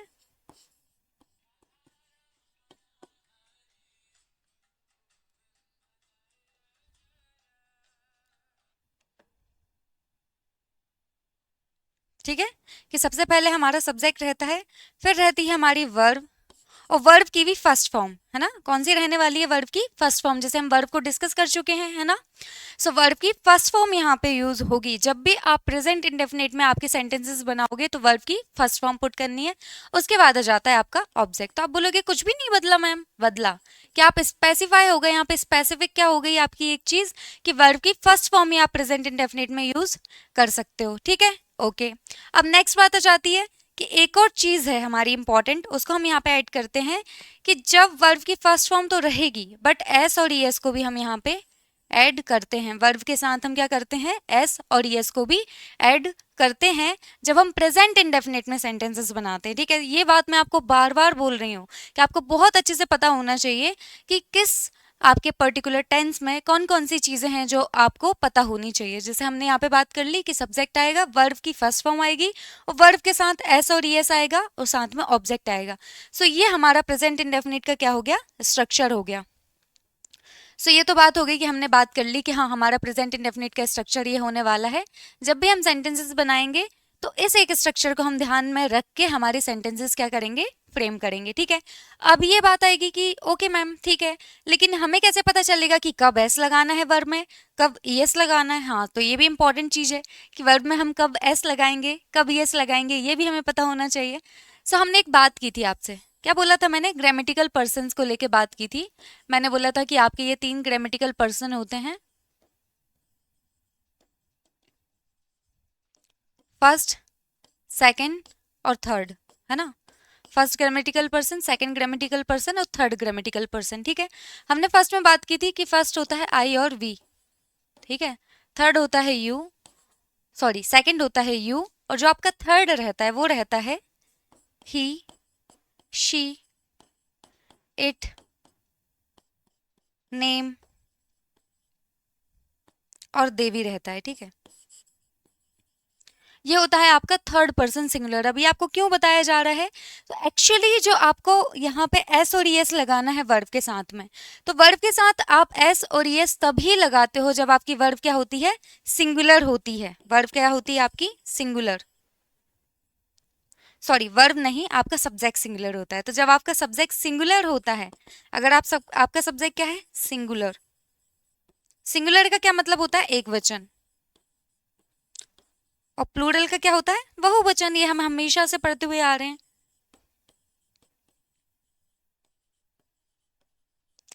तो जब आपका सब्जेक्ट सिंगुलर होगा, मतलब कर्ता कोई एक होगा, तब आप क्या करोगे, वर्ब के साथ एस और एस लगाओगे। और जब आपका सब्जेक्ट प्लूरल होगा, एक से ज्यादा होगा, तो आप एस और एस वर्ब के साथ नहीं लगाओगे। तो ये बात बहुत अच्छे से ध्यान में रखनी है कि ये चीज सब्जेक्ट पे डिपेंड करती है कि वर्ब में आपको कब एस और एस लगाना है। अगर आपका सब्जेक्ट क्या है, सिंगुलर है, तो वर्ब के साथ एस और एस लगा दो। और अगर आपका सब्जेक्ट प्लूरल है, एक से ज्यादा लोगों की बात चल रही है, एक से ज्यादा लोग किसी काम को कर रहे हैं, तब आप एस और यस नहीं लगाओगे। ठीक है। सो अब ये वाली बात आ गई कि मैम इसका क्या रोल है। तो एक्चुअली सिंगुलर के केस में भी आपको ये बात याद रखनी है कि सिंगुलर किसको माना जाता है प्रेजेंट इंडेफिनिट में, इस सिंगुलर की बात चल रही है। ठीक है, किसी भी सिंगुलर की बात नहीं चल रही, इस वाले सिंगुलर की बात चल रही है। देखो आप, ये आपका ही शी इट है ना, बस इतने सिंगुलर की बात चल रही है। तो आपका जो थर्ड पर्सन सिंगुलर होता है, ये इंपॉर्टेंट बात हो गई कि आपका जो थर्ड पर्सन,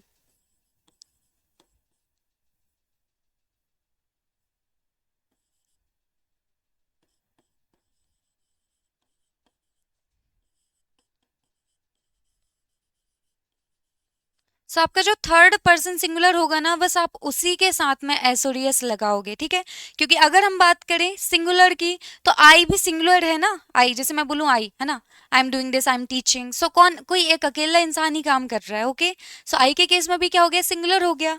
और यू के केस में भी क्या हो गया, सिंगुलर हो गया। ये दोनों ही क्या है, सिंगुलर हैं। लेकिन इनको प्रेजेंट इंडेफिनिट में सिंगुलर नहीं माना जाता है। बस इस वाले पार्ट को हम सिंगुलर कंसिडर करते हैं, ही शी इट नेम।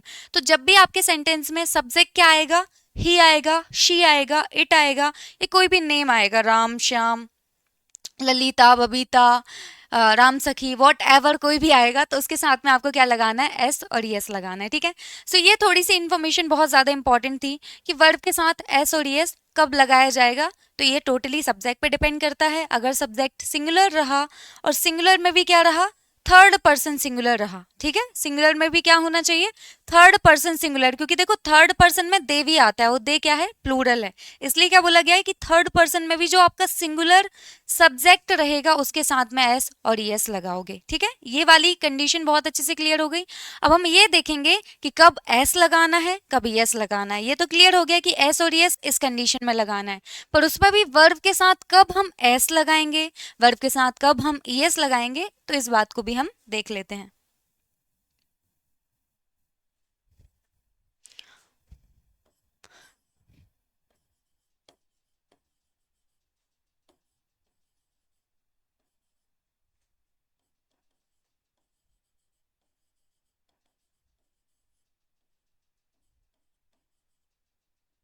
ठीक है, सो हम यहाँ पे ये देख रहे हैं कि हम वर्ब के साथ कब एस लगाएंगे, कब ईएस लगाएंगे, और कब आईईएस लगाएंगे। ये एक बात है जो हमें यहाँ पे क्लियर करनी है कि हम वर्ब के साथ कब एस, कब ईएस और कब आईईएस लगाने वाले हैं। ठीक है, क्योंकि कभी वर्ब के साथ एस लगेगा, कभी ईएस लगेगा, कब आईईएस लगेगा। यहाँ पे वी, वी किसको रिप्रेजेंट कर रहा है, वी रिप्रेजेंट कर रहा है हमारी वर्ब को, कि वर्ब के साथ हमें कब एस लगाना है, कब ईएस लगाना है, कब आईईएस लगाना है। ठीक है, तो जब हमारी वर्ब एंड होगी किससे, letter O, S H, C H, double S, फिर आपका एक्स, और फिर जेड, अगर इन लेटर से आपकी वर्ब एंड होती है, ठीक है, इन सारे लेटर से, किससे, ओ से, एस एस से, सी एस से, डबल एस से, एक्स से, जेड से, इन लेटर से अगर आपकी वर्ब एंड होगी, तो आप क्या लगाओगे, तब आपको लगाना है I E S, sorry E S लगाना है। ठीक है, तो क्या लगाना है आपको, ई एस लगाना है। हम यहाँ पे एग्जाम्पल देख लेंगे। जैसे हम एग्जाम्पल ले लेते हैं गो, ठीक है, फिर हम ले लेते हैं वॉच, फिर हम क्या ले लेते हैं,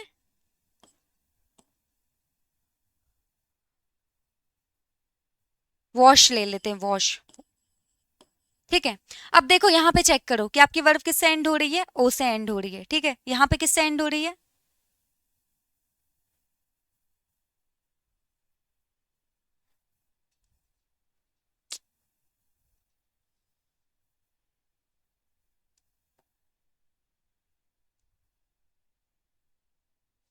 जस्ट अ मिनट।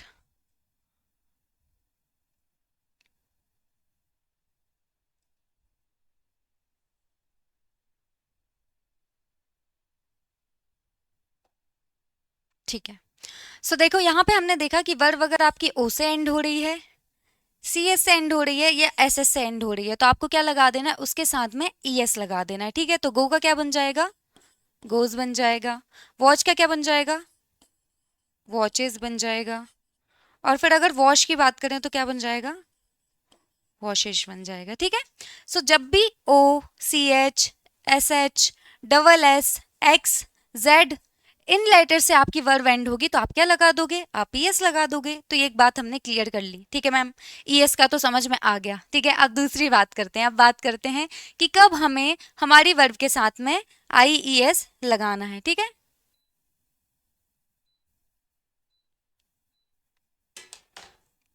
दूसरी बात कर लेते हैं कि कब आई ई एस लगाना है।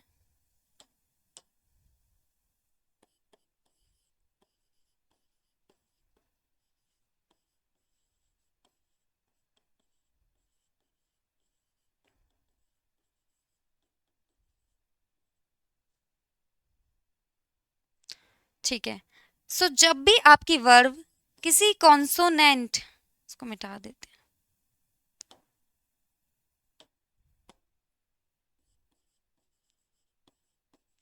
किसी कॉन्सोनेंट लेटर और उसके साथ में क्या होना चाहिए, वाई, इससे एंड होगी तो अब आपको क्या लगाना है, आई एस लगाना है। ठीक है, सो ओके कैसे लगाना है उसके एग्जाम्पल देख लेते हैं। तो देखो जरा, है ना, इसी के एग्जाम्पल देख रहे हैं हम यहाँ पे। तो जैसे मैं बोलूंगी ट्राई, एक वर्ब क्या होती है, ट्राई। ठीक है, तो यहाँ पे अगर आप चेक करो तो देखो, देख सकते हो कि कौन सा लेटर है, आर क्या आ रहा है आपका, आर आ रहा है आपका कॉन्सोनेंट। ठीक है, अब कॉन्सोनेंट आ रहा है और उसके साथ में क्या आ रहा है, वाई आ रहा है। तो जब भी आपका जो वर्ब है वो किसी कॉन्सोनेंट लेटर के साथ एंड होगा और उसके साथ क्या रहेगा, वाई रहेगा, तो अब आप क्या कर दोगे, वहां पे आई एस लगा दोगे। तो इसका क्या बन जाता है, ट्राइज बन जाता है। ठीक है, ऐसे ही क्राई ले लेते हैं। क्राई में भी आपको दिख रहा है ये कॉन्सोनेंट लेटर है और इसके साथ आपका वाई है, तो ये क्या बन गया, क्राइज बन गया। और एक और एग्जाम्पल, फ्लाई। तो ये देखो कॉन्सोनेंट लेटर है और साथ में वाई है, तो क्या बन गया, फ्लाइज बन गया। ठीक है, तो क्या होता है, ये वाई हट जाता है। ठीक है, ये वाई हट जाता है और इसकी जगह क्या ऐड हो जाता है, आई एस ऐड हो जाता है। तो ये ध्यान में रखना है कि वाई के साथ नहीं लगा देना है। ठीक है, यहाँ पे वाई हट जाएगा और साथ में क्या आ जाएगा, आई एस आ जाएगा। जैसे ट्राई का ट्राइज हो गया, वाई यहाँ पे हट गया। क्राई का क्राइज हो गया, वाई यहाँ पे हट गया है। फ्लाई का फ्लाइज हो गया और वाई यहाँ पे हट गया है। ठीक है, सो दो कंडीशन हमने यहाँ पे डिस्कस की। कौन कौन सी दो कंडीशन, ठीक है। सो पहली कंडीशन आपकी है कि वर्ब के साथ कब हम ई एस लगाएंगे, और दूसरी कंडीशन ये कि वर्ब के साथ हम कब आई एस लगाएंगे। ठीक है, सो वर्ब के साथ ये हमने कंडीशन देख ली कि जब भी कोई कॉन्सोनेंट लेटर से हमारी वर्ब एंड होगी और साथ में क्या रहेगा, वाई रहेगा, तब हम क्या करेंगे, वहां पे आई एस लगा देंगे। और जब भी हमारी जो वर्ब है वो किससे एंड होगी, O, S H, C H, double S, X, Z इन लेटर से हमारी वर्ब एंड होगी तो हम क्या लगा देंगे, ई एस लगा देंगे। ठीक है, अब बात आती है कि मैम फिर एस कब लगाएंगे। ठीक है, तो एक वाई वाला कंडीशन हमें एक और चीज देखनी है कि जब जब आपकी वर्ब, थर्ड कंडीशन एक और देखेंगे हम, कुछ भी मिस ना करें, है ना, हमें सब कुछ डिस्कस कर लेना है, कुछ भी नहीं भूलना है।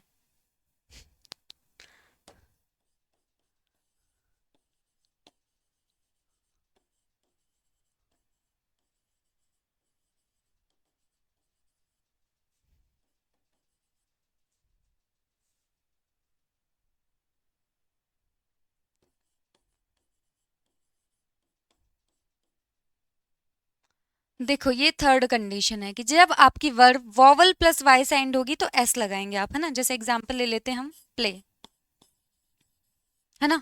तो देखो वाई आ रहा है लेकिन लेटर कौन सा आ रहा है उसके पहले, वॉल आ रहा है। ठीक है, सो वॉवल के आगे हम क्या लगा देते हैं, इसमें कुछ भी चेंज नहीं होता, बस एस लगा देते हैं। ठीक है, सो इतना क्लियर हुआ कि अगर कोई वॉवल लेटर रहता है किसके पहले, वाई के पहले, तो आप क्या लगा दोगे, नॉर्मली एस लगा दोगे। ठीक है, सो ये सिंपल सी कंडीशन है और जनरल ये कंडीशन जिनमें फॉलो नहीं होती तो सिंपल सी बात है कि आपको क्या प्लेस करना है, एस प्लेस करना है। तो रेस्ट ऑफ द वर्ब के साथ आप क्या करोगे, एस प्लेस करोगे।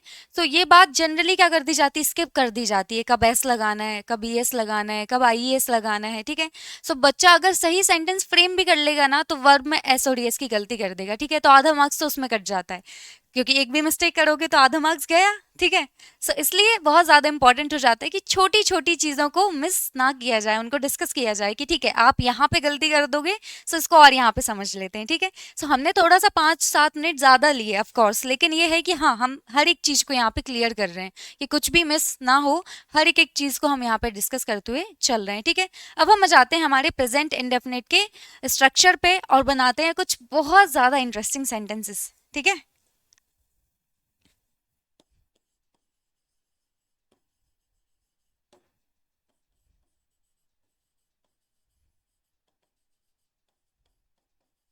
ठीक है।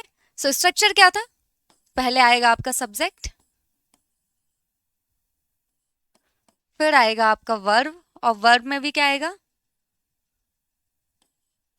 वर्ब की फर्स्ट फॉर्म, है ना। ये याद रखना है, क्यों, क्योंकि सारे सेंटेंस में सब्जेक्ट सेम हो सकता है, राम राम ही रहेगा, राम आज ही काम करता था, राम कल करता था, राम परसों करेगा, तो राम राम ही रहने वाला है। राम पढ़ने का काम कर रहा है तो ठीक है, राम आज पढ़ने का काम कर रहा है, फिर कल काम करता था, वॉट एवर, गेटिंग, कि राम राम रहने वाला है, राम इंग्लिश पढ़ेगा तो इंग्लिश आज भी कल भी इंग्लिश ही रहेगी। लेकिन वर्ब की फॉर्म्स बदलेंगी, तो आपको याद रखना है कि पूरा टेंस का कॉन्सेप्ट किस पे बेस्ड है, वर्ब पे बेस्ड है ना। ये जो सब्जेक्ट होता है, ये सब्जेक्ट सेंटेंस का भी नहीं होता, ये जो सब्जेक्ट होता है वो वर्ब का ही होता है, वर्ब का सब्जेक्ट, वर्ब का ऑब्जेक्ट, ठीक है। पूरा जो आपका टेंस का कॉन्सेप्ट है वो वर्ब पे बेस्ड है, ओके, याद रखना है। इसलिए वर्ब को बहुत ध्यान से देखना है कि वर्ब की कौन सी फॉर्म आ रही है, फर्स्ट फॉर्म है, सेकंड फॉर्म है, आईएनजी फॉर्म है, कौन सी हेल्पिंग वर्ब है, वो सब बातें आपको बहुत अच्छे से ध्यान में रखनी है। और ऐसा नहीं कि लाइफ टाइम की हेडेक रहने वाली है, एक बार जब बहुत अच्छे से समझ में जाएगा ना, सो मुझे नहीं लगता कि आप कोई भी मिस्टेक करने वाले हो, ठीक है। लेकिन एक बार जब पढ़ने की बारी आए ना, तो अच्छे से पढ़ना है, अच्छे से सीखना है, ठीक है। सो सब्जेक्ट हो गया,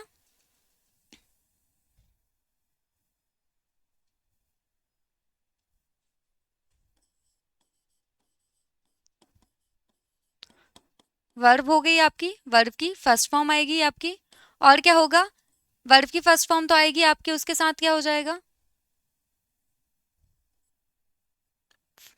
एस और एस लगाएंगे हम, और आई एस भी लगाएंगे, और साथ में आएगा आपका ऑब्जेक्ट, ठीक है। तो जैसे मैंने आपको बताया था कि आप बात करते हो किसकी, डेली हैबिट की, ठीक है। तो पहले कोई डेली हैबिट पे एक सेंटेंस बना लेते हैं, ठीक है। तो हम बोलेंगे कि मैं रोज स्कूल जाता हूँ, तो ये डेली हैबिट है ना, रोज स्कूल जाना।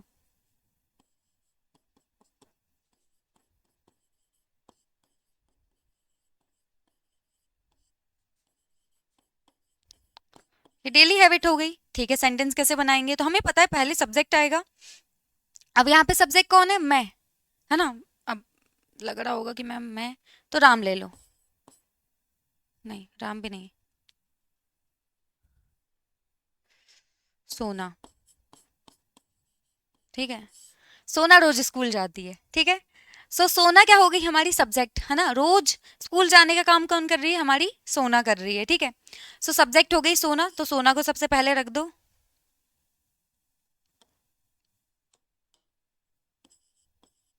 ठीक है। अब क्या बात हो गई है, रोज स्कूल जाती है, ठीक है। तो जाने का काम यहाँ पे हो रहा है, ठीक है। किसका काम हो रहा है, जाने का, ठीक है। तो जाने के लिए क्या वर्ब रहती है आपकी, आपकी वर्ब रहती है गो, वेंट, गॉन, है ना, जाना। और वर्ब की कौन सी फॉर्म आएगी, फर्स्ट फॉर्म आएगी, ठीक है। अब हमारा जो सब्जेक्ट है वो क्या है, सिंगुलर है, सोना, है ना, हमने बोला था, और ये थर्ड ग्रामेटिकल पर्सन है, तो ये हमारा सिंगुलर है। तो हमारी वर्ब क्या होने वाली है, गो। तो हमें पता है कि जब हमारी वर्ब किससे एंड होती है, जैसे हम गो को देख लें, तो हमारी वर्ब एंड हो रही है ओ से, तो जब भी ओ से एंड होगी, एस एस से एंड होगी, सी एस से एंड होगी, डबल एस से एंड होगी, एक्स जेड से एंड होगी, तो हम क्या लगाते हैं, ई एस लगाते हैं, तो ये क्या हो जाएगी, गोज हो जाएगा, ठीक है। तो हमें पता है कि सब्जेक्ट के बाद में क्या लगाना था, वर्ब लगाना था, तो सोना गोज टू स्कूल डेली, है ना, कि हमारी जो सोना है वो रोज स्कूल जाती है। तो कोई भी डेली हैबिट की बात करोगे आप प्रेजेंट इंडेफिनिट में करोगे, और इतनी ही सिंपल तरीके से आपको क्या करना है, सेंटेंस बनाना है। पहले आपका सब्जेक्ट रख देना है, फिर वर्ब रख देना है, और फिर क्या रख देना है, ऑब्जेक्ट रख देना है, ठीक है। और जो भी फिर सेंटेंस में बाकी है उसको लास्ट में ऐड कर देना है। तो ये आपका पहला सेंटेंस बन गया किसका, डेली हैबिट का, कि भैया कोई काम जो रोज हो रहा है, डेली हैबिट है, उसको हम किस में बनाते हैं, प्रेजेंट इंडेफिनिट में बनाते हैं। अब दूसरी बात आ जाती है कि ओके। फिर यूनिवर्सल ट्रुथ, तो यूनिवर्सल ट्रुथ का एक एग्जांपल देख लो कि सूर्य जो आपका है वो कहाँ से उगता है, पूर्व से उगता है। अगर हम उसको बोलें कि प्लीज आज के लिए कहाँ से उग जाओ, कहाँ से उगने की बात चल, आज दक्षिण से उग जाओ, नहीं मानेगा। आप यहाँ रहो, अमेरिका में रहो, वो हमेशा पूर्व से उगने वाला है, ठीक है। तो ये आपकी यूनिवर्सल ट्रुथ की बात हो गई।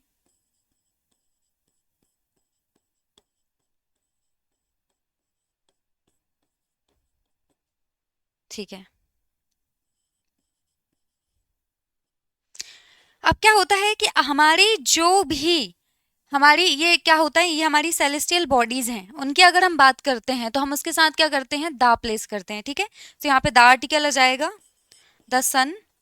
फिर क्या बोलेंगे, पूर्व से उगता है, उगने को क्या बोलते हैं इंग्लिश में, राइज। इसकी वर्ब फॉर्म से ये, ठीक है। सो यहाँ पे देखो, RISE, ठीक है। So the sun rises in the east। ये आपका दूसरा सेंटेंस बन गया। सो इसी तरीके से प्रेजेंट इंडेफिनिट में हम सेंटेंसेस बनाते हैं, ठीक है। हम अपने स्ट्रक्चर को फॉलो करते हैं। अब देखो यहाँ पे देखो स्पेलिंग, RISE, राइज मतलब होता है उगना।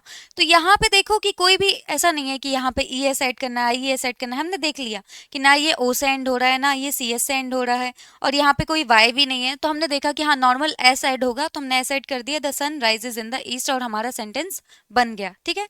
सो इसी तरीके से जब हम कोई भी यूनिवर्सल ट्रुथ की बात करेंगे, किसी भी सार्वभौमिक सत्य की बात करेंगे, तो हम सेंटेंस बनाएंगे हमारे प्रेजेंट इंडेफिनिट में। कोई भी डेली हैबिट होगी, हम रोज उठते हैं, रोज मम्मी पिटाई करती है, हम जब स्कूल जाने के लिए रेडी नहीं रहते तो ठीक है, और डांट पड़ जाती है क्लास में जब होमवर्क नहीं करते हैं, तो जो भी काम रोज हो रहे हैं, है ना, उठना, सोना, खाना पीना, लड़ना भिड़ना, वॉट एवर, है ना, तो वो किस में जाते हैं, हमारे प्रेजेंट इंडेफिनिट में जाते हैं, ठीक है। सो आपकी डेली के जो भी काम आप जो रोज कर रहे हो, उसको आप किस में बताओगे, प्रेजेंट इंडेफिनिट में बताओगे। यूनिवर्सल ट्रुथ को किस में बताओगे, प्रेजेंट इंडेफिनिट में बताओगे। आपकी जो भी फ्रेजेस रहती हैं उनको भी आप किस में बताते हो, प्रेजेंट इंडेफिनिट में बनाते हो। जो भी जनरल फैक्ट्स हैं उसको भी आप किस में बताते हो, उस प्रेजेंट इंडेफिनिट में बताते हैं। जैसे हम वाटर की बात करेंगे कि water boils at 100 degree Celsius, तो ये एक जनरल फैक्ट है, तो उसको हम किस में बताते हैं, प्रेजेंट इंडेफिनिट में। अब इसका क्या मतलब है कि प्रेजेंट इंडेफिनिट में बताते हैं, उसका मतलब ये है कि जब भी आप सेंटेंस फ्रेम करोगे तो आप प्रेजेंट इंडेफिनिट का स्ट्रक्चर फॉलो करोगे। मतलब तो यही है ना कि प्रेजेंट इंडेफिनिट में सेंटेंस बनाने से क्या मतलब है, प्रेजेंट इंडेफिनिट में सेंटेंस बनाने से यही मतलब है कि प्रेजेंट इंडेफिनिट के स्ट्रक्चर को फॉलो करना, और ये हमारा प्रेजेंट इंडेफिनिट का स्ट्रक्चर है, ठीक है। सो हमने प्रेजेंट इंडेफिनिट में सेंटेंसेस बनाना सीख लिया, ठीक है। अब बात आती कि मैम ये तो पॉजिटिव सेंटेंसेस हैं, नेगेटिव, अगर हमें कुछ बात नेगेटिव कहनी हो कि नहीं भैया सोना रोज स्कूल नहीं जाती है, तो हम कैसे बोलेंगे, ठीक है।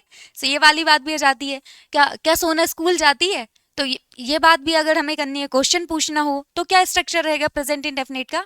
तो ऐसे टेंशन लेने की बात नहीं है ना।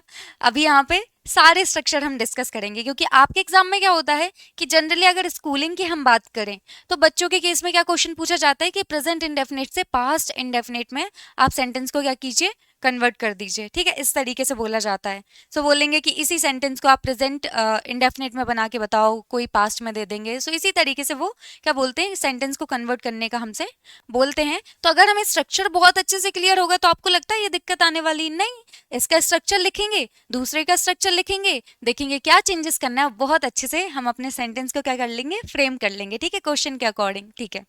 सो अभी हम बात कर लेते हैं कि और हमें जब नेगेटिव सेंटेंस बनाने हैं, जब हमें इंटेरोगेटिव सेंटेंसेस बनाने हैं, तो हम क्या स्ट्रक्चर को फॉलो करेंगे, ठीक है। सो एक बात आपको ध्यान में रखनी है, क्या, कि जब भी हम प्रेजेंट इंडेफिनिट की बात करते हैं तो आपकी हेल्पिंग वर्ब यूज होने वाली है डू और डज, ठीक है। ये बहुत अच्छे से पता होना चाहिए कि प्रेजेंट इंडेफिनिट में कौन सी हेल्पिंग वर्ब यूज होगी। हमारे प्रेजेंट इंडेफिनिट में हेल्पिंग वर्ब यूज होने वाली है डू और डज, ओके।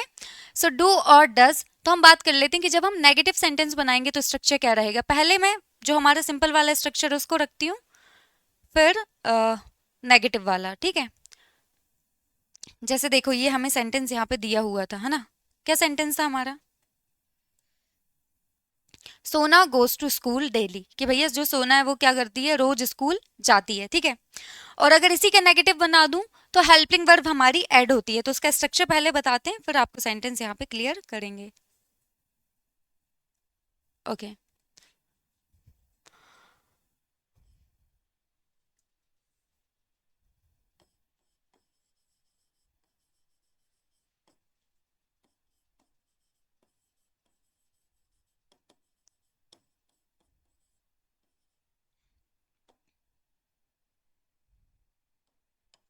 तो प्रेजेंट इंडेफिनिट में जो आपके अफर्मेटिव सेंटेंस बनते हैं उनका स्ट्रक्चर होता है सब्जेक्ट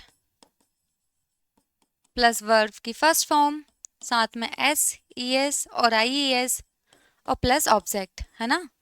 ओके। सो यहाँ पे जैसे सब्जेक्ट लिखा है, ऑब्जेक्ट लिखा है, वर्ब के लिए मैंने वी लिखा है, ठीक है।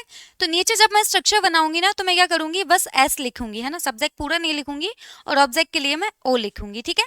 सो जब हम अपने इंटेरोगेटिव सेंटेंस बनाते हैं तो क्या होता है, हमारी हेल्पिंग वर्ब आ जाती है रोल में, ठीक है। तो पहले हम इंटेरोगेटिव नहीं देखते, नेगेटिव देख लेते हैं, ठीक है। तो नेगेटिव का स्ट्रक्चर क्या रहता है कि सब्जेक्ट आता है, फिर आपकी हेल्पिंग वर्ब हो जाती है, एस लिख रही हूँ मैं सब्जेक्ट के लिए, साथ में आपकी हेल्पिंग वर्ब हो जाती है, हेल्पिंग वर्ब के लिए लिख रही हूँ मैं एच और वी, हेल्पिंग वर्ब, है ना, सहायक क्रिया जिसको बोला जाता है। और सहायक क्रिया है हमारी प्रेजेंट इंडेफिनिट की डू और डज, है ना। साथ में क्या आएगी, आपकी वर्ब की first form as it is आएगी और साथ में ऑब्जेक्ट आ जाएगा। अब ये बात आपको ध्यान में रखनी है कि जब आपकी प्रेजेंट इंडेफिनिट में, है ना, डू और डज आप नेगेटिव सेंटेंस में यूज करोगे तो वर्ब में कोई भी चेंज नहीं होगा, तब आप S E S I E S verb के साथ नहीं लगा रहे होगे जब आप नेगेटिव सेंटेंसेस बनाओगे, ठीक है। सो ये बात आपको बहुत अच्छे से ध्यान रखनी है कि नेगेटिव सेंटेंसेस और आपके जो इंटेरोगेटिव सेंटेंसेस हैं जिसमें आपकी हेल्पिंग वर्ब डू और डज यूज होगी, आपको वर्ब में कोई भी चेंजेस नहीं करने हैं, ठीक है। डू और डज आ जाएंगे तो आपको वर्ब में कोई भी चेंज नहीं करने, वर्ब जस्ट सिंपल, वर्ब की फर्स्ट फॉर्म, ओके। आप यहाँ पे एस और एस नहीं लगाओगे, ठीक है। सो इसका एक एग्जाम्पल भी देख लेते हैं, जैसे वहां पे था कि सोना रोज स्कूल जाती है, ठीक है। तो नेगेटिव सेंटेंसेस कैसा बनेगा आपका, नेगेटिव सेंटेंस आपका सब्जेक्ट क्या आ जाएगा, सोना आ जाएगा, है ना। उसके बाद में है आपकी हेल्पिंग वर्ब, ठीक है। तो सिंगुलर के केस में, सिंगुलर के केस में आप डज लगाते हैं, जब आपका सब्जेक्ट सिंगुलर होगा तो डज, और जब आपका जो सब्जेक्ट प्लूरल होगा तो डू, है ना।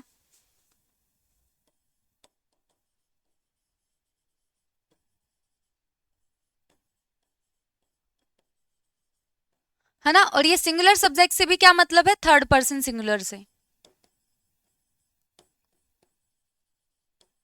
और थर्ड पर्सन सिंगुलर में क्या क्या आता है तो वो भी लिख देते हैं कि थर्ड पर्सन सिंगुलर में आता है आपका आई, आई नहीं आता है, सॉरी, आई तो फर्स्ट पर्सन में आता है। थर्ड पर्सन सिंगुलर में आता है आपका ही, शी, इट और नेम, है ना। तो थर्ड पर्सन सिंगुलर के साथ आप क्या लगाते हो, डज लगाते हो, ठीक है। थर्ड पर्सन तो सिंगुलर के साथ क्या लगेगा, डज लगेगा, और प्लूरल के साथ आपका डू लगेगा। डू आपका किसके साथ लगने वाला है, प्लूरल के साथ में,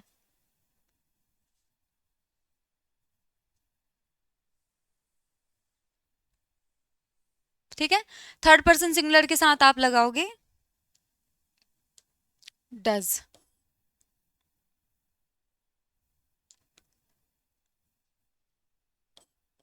ओके। और प्लूरल के साथ आपको लगाना है, प्लूरल सब्जेक्ट के साथ में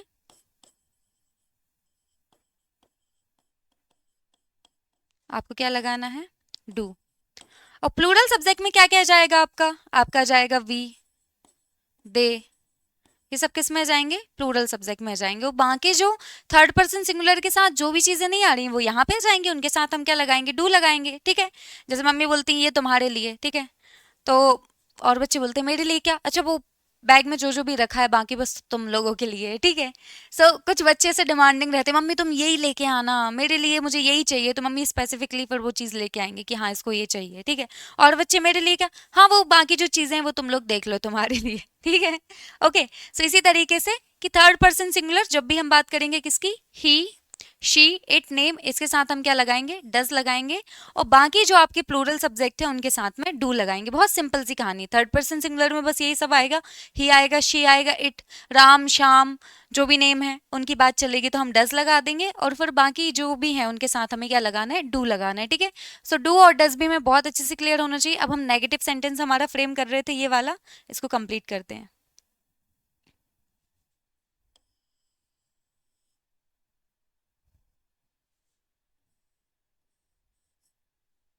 ठीक है। सो नेगेटिव सेंटेंस क्या बनेगा, तो यह जाएगा सोना, फिर आएगी क्या, हेल्पिंग वर्ब। तो हेल्पिंग वर्ब सोना क्या है, सिंगुलर सब्जेक्ट है, तो इसके साथ आएगा डज। फिर नेगेटिव सेंटेंस है, ओके, नेगेटिव सेंटेंस में हमें यहाँ पे नॉट भी लगाना पड़ेगा, ठीक है। तो इस चीज को और ऐड कर लेते हैं, डू डज के साथ में नेगेटिव सेंटेंस बना रहे हैं ना, तो हमारा नॉट भी आएगा, साथ में आ जाएगा नॉट, है ना। फिर आपके वर्ब की फर्स्ट फॉर्म आएगी, ठीक है। तो नॉट पुट कर देते हैं, Sona does not go to school daily, ठीक है। ये सारे टेंसेस में नहीं बताने वाली, मैं सारे टेंसेस में बस स्ट्रक्चर शेयर करूंगी, क्योंकि ये स्ट्रक्चर है, बाकी सेंटेंस आपको बताने हैं, ठीक है। सो अभी हमने बना के देख लिए सारे सेंटेंसेस, हम यहाँ पे प्रेजेंट इंडेफिनिट में देख लेंगे, बाकी सबके स्ट्रक्चर आपको बनाने हैं, ठीक है। थोड़ा सा काम आपको ही करना है, सारा काम मैं नहीं करने वाली हूँ, ठीक है, यहाँ पे। ओके, ये हो गया है। अब बारी आ जाती है इंटेरोगेटिव की, ठीक है। तो देखो इंटेरोगेटिव में कुछ भी नहीं करना है, कि इंटेरोगेटिव में आपका जो हेल्पिंग वर्ब है वो क्या आ जाता है, स्टार्टिंग में आ जाता है, ठीक है। सो आपका हेल्पिंग वर्ब सबसे पहले आ जाता है जब आप इंटेरोगेटिव सेंटेंस बनाते हो। हेल्पिंग वर्ब में क्या है आपका, डू और डज, और साथ में क्या हो गया है आपके, सब्जेक्ट एज इट इज रहेगा, आपकी वर्ब अपनी जगह पे रहेगी फर्स्ट फॉर्म, और प्लस ऑब्जेक्ट, ठीक है। तो ये आपका इंटेरोगेटिव है, साथ में क्वेश्चन मार्क मार्क पुट करना है ना। तो क्वेश्चन मार्क हमेशा लगाना भूलना नहीं है, क्वेश्चन मार्क अगर आप पुट नहीं करोगे इंटेरोगेटिव सेंटेंस के साथ में तो भी मार्क्स कट जाएंगे, ठीक है। इसलिए जब भी आप इंटेरोगेटिव सेंटेंसेस बनाओ तो साथ में क्वेश्चन मार्क पुट करना है, ठीक है। तो जब भी इंटेरोगेटिव सेंटेंस बनाने तो हमारा स्ट्रक्चर क्या होगा, सबसे पहले आपकी हेल्पिंग वर्ब आ जाएगी, do does plus subject plus verb plus object, ठीक है। तो देखा जाए तो देखो हमारी जो अफर्मेटिव का स्ट्रक्चर है वो यहाँ पे एज इट इज पुट कर दिया, और साथ में क्या लगा दी, हेल्पिंग वर्ब लगा दी। तो कोई बच्चा बोले मुझे तो स्ट्रक्चर ही नहीं पता इंटेरोगेटिव का, तो कोई टेंशन की बात नहीं, आपको अफर्मेटिव का स्ट्रक्चर पता है, subject plus verb plus object, ठीक है, उसको लिखो और साथ में हेल्पिंग वर्ब लगा दो, ठीक है। सो आगे हेल्पिंग वर्ब पुट करोगे और ये स्ट्रक्चर एज इट इज लिख दोगे। एक बात याद रखनी है कि जब आप अफर्मेटिव बनाते हो तब वर्ब के साथ एस सी एस और आई एस आता है, बट जब आप इंटेरोगेटिव बनाओगे तो हेल्पिंग वर्ब आएगी, डू और डज, तो आपको वर्ब के साथ कोई भी चेंजेस नहीं करने हैं, ठीक है। सो इसी का हम इंटेरोगेटिव बना लेते हैं कि इंटेरोगेटिव कैसे बनेगा। तो सेम सेंटेंस का बनाएंगे,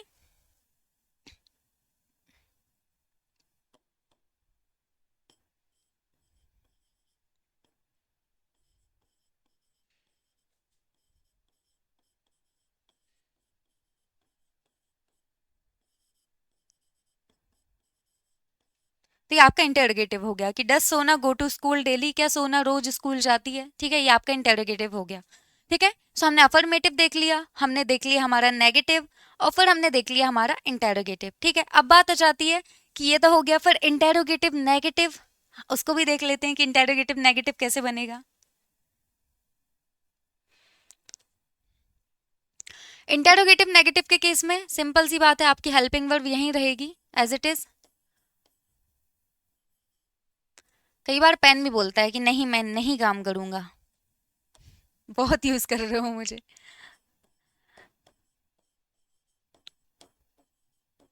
डू और डज हो गया, हेल्पिंग वर्ब, साथ में क्या आ गया है आपके, सब्जेक्ट आएगा।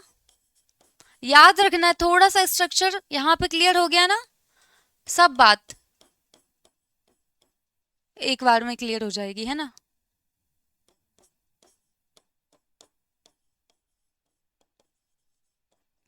और ये क्या है, इंटेरोगेटिव नेगेटिव, तो क्वेश्चन मार्क हम लास्ट में लगा देंगे। अब देखो जरा कि ये डू डज आ रहा है, आपका प्रेजेंट इंडेफिनिट की बात चल रही है, ऑफ कोर्स ये सारे स्ट्रक्चर्स किसके देख रहे हैं, हम प्रेजेंट इंडेफिनिट के देख रहे हैं,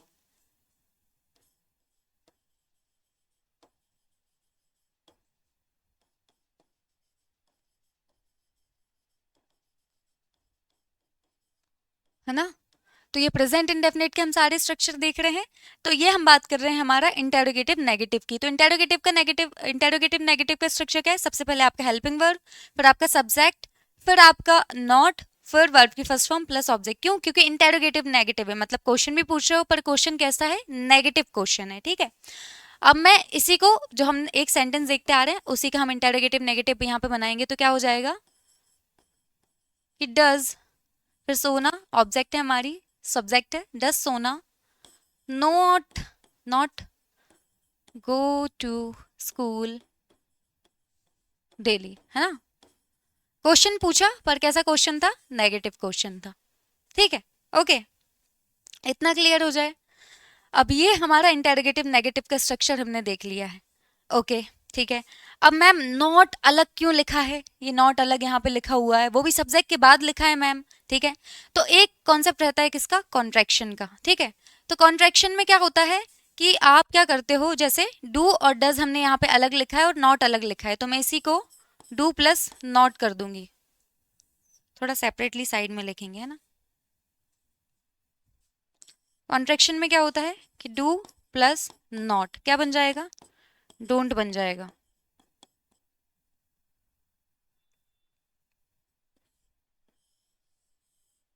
ठीक है। दूसरा देखो, does plus not, do plus not क्या बन गया, डोंट बन गया, ओके। फिर डज प्लस नॉट क्या बन जाएगा, डजंट बन जाएगा,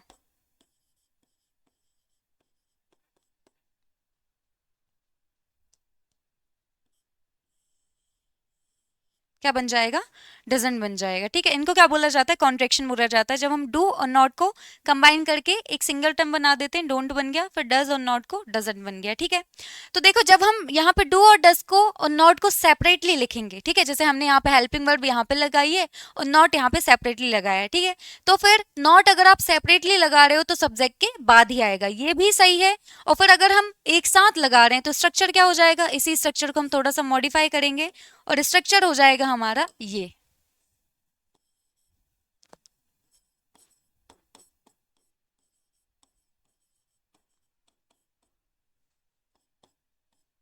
डोंट और डजंट ये क्या है, आपकी हेल्पिंग वर्ब है, तो हेल्पिंग वर्ब लिख दी, फिर आपका सब्जेक्ट, फिर वर्ब की फर्स्ट फॉर्म प्लस, हाँ प्लस ऑब्जेक्ट,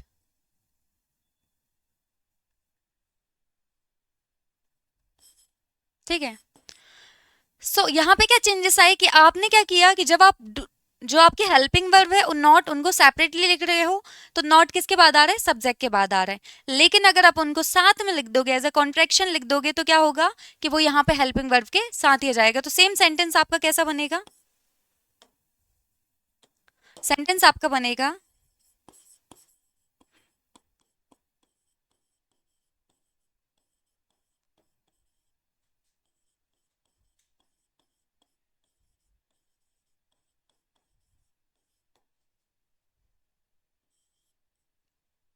क्या हो जाएगा कि डजंट सोना गो टू स्कूल डेली, ठीक है। सो यहाँ पे देखो सोना के बाद नेगेटिव नॉट नहीं लगाया हमने, नेगेटिव कॉन्नेटेशन नहीं लगाया है ना, यहाँ पे हमने हेल्पिंग वर्ब के साथ ही उसको कर दिया है, ठीक है। तो ये भी सेंटेंस आपका पूरी तरीके से सही है, कंफ्यूज नहीं होना है ना। ये सेंटेंस भी आपका पूरी तरीके से सही है और ये वाला सेंटेंस भी आपका पूरी तरीके से सही है, ठीक है। अगर आप हेल्पिंग वर्ब को और नॉट को सेपरेटली लिखोगे तो ऐसे सेंटेंस बनेगा कि आपको सब्जेक्ट के बाद नॉट लगाना पड़ेगा, लेकिन आपने हेल्पिंग वर्ब और नॉट को एक साथ लगा दिया तो क्या होगा, ऐसे आपका सेंटेंस बनेगा कि आप आपकी जो कॉन्ट्रैक्शन उसको आगे रख दोगे, डजंट सोना गो टू स्कूल डेली, और ये भी सेंटेंस आपका पूरी तरीके से सही है, ठीक है। सो हमने एक स्ट्रक्चर देख लिया अफर्मेटिव का, एक नेगेटिव का देख लिया, एक इंटेरोगेटिव का देख लिया और एक इंटेरोगेटिव नेगेटिव का देख लिया, ठीक है। एक और सेंटेंस देखेंगे हम कि सोना क्यों स्कूल जाती है ना। ओके, सो उसके लिए क्या है, क्वेश्चन वर्ड इंट्रोड्यूस होता है, ठीक है। तो क्वेश्चन वर्ड वाला स्ट्रक्चर भी हम देख लेते हैं कि क्वेश्चन वर्ड वाला हमारा स्ट्रक्चर क्या होता है, ठीक है। एक और स्ट्रक्चर की हम बात करेंगे, तो वो हो जाता है हमारा कि सबसे पहले आपका क्वेश्चन वर्ड आएगा। ये इतना डिटेल में मैं अभी इसके केस में ही बता रही हूँ, ठीक है। और फिर स्ट्रक्चर तो आपको अच्छे से क्लियर रहेगा, सारे टेंसेस में फिर आप सेंटेंसेस बना सकते हो। अब क्वेश्चन वर्ड क्या होते हैं, क्वेश्चन वर्ड ऐसे शब्द जिनकी मदद से आप क्वेश्चन करते हैं, जैसे क्यों, क्या, कब, इसको इंग्लिश में बोलेंगे व्हेन, व्हाई, वेयर, ये सारे जो शब्द हैं वो क्या कहलाते हैं, क्वेश्चन वर्ड कहलाते हैं ना। वो सारे शब्द जो क्वेश्चन पूछने के लिए यूज किए जाते हैं उनको हम बोलते हैं क्वेश्चन वर्ड,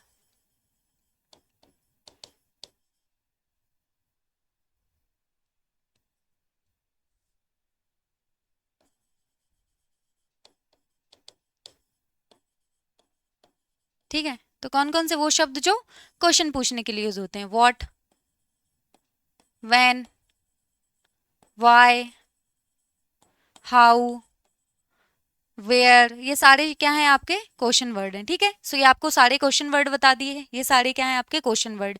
तो क्वेश्चन वर्ड की हेल्प से जब हम क्वेश्चन करते हैं तब हम कैसे स्ट्रक्चर फॉलो करते हैं, तो वो सबसे पहले क्वेश्चन वर्ड आ जाता है, फिर आपका क्या आ जाता है, हेल्पिंग वर्ब आ जाता है,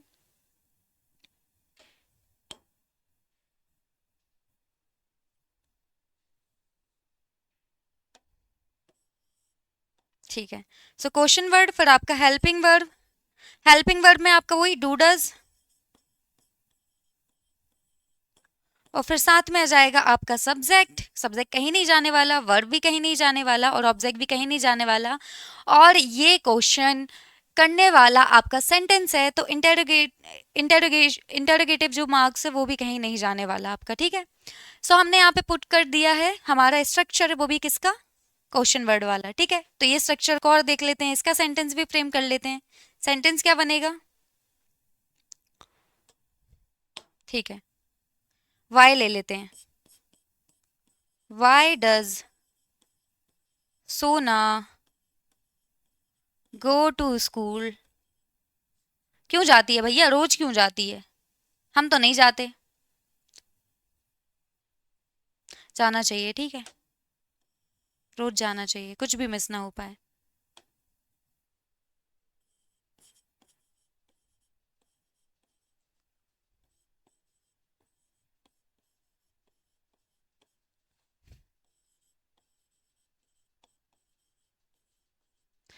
सो ये आपका क्वेश्चन वर्ड वाला हो गया, ठीक है, कि आपने सबसे पहले क्वेश्चन वर्ड को पुट कर दिया, फिर आपकी हेल्पिंग वर्ब आएगी डू डज, फिर आपका सब्जेक्ट, फिर आपकी वर्ब की फर्स्ट फॉर्म, फिर आपका ऑब्जेक्ट, और ये जो रेस्ट ऑफ द सेंटेंस जो भी बाकी है, ठीक है। सो हमने इस तरीके से प्रेजेंट इंडेफिनिट में सारे सेंटेंसेस बनाने हमने देख लिए कि कैसे सेंटेंस एग्जैक्टली प्रेजेंट इंडेफिनिट में बनाए जाते हैं और क्या क्या स्ट्रक्चर्स रहते हैं, ठीक है। सो हमने देखो, ये हमारा पहला स्ट्रक्चर था, ये हमारा अफर्मेटिव वाला था, ठीक है। इसके आगे भी डिटेल साइड कर देती हूँ, कोई कंफ्यूजन ना हो। फर्स्ट वाला कौन सा है, अफर्मेटिव,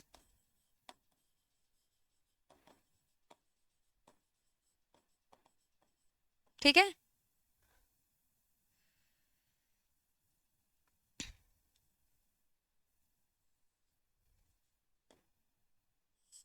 ठीक है।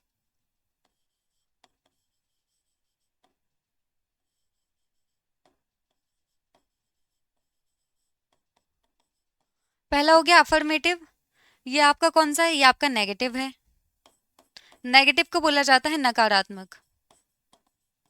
फिर है आपका ये इंटेरोगेटिव,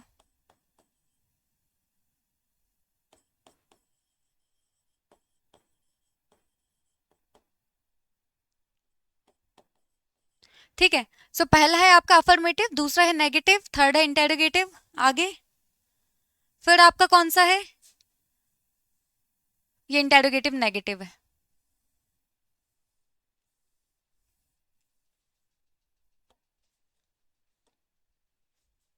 ये वाला आपका इंटेरोगेटिव नेगेटिव है,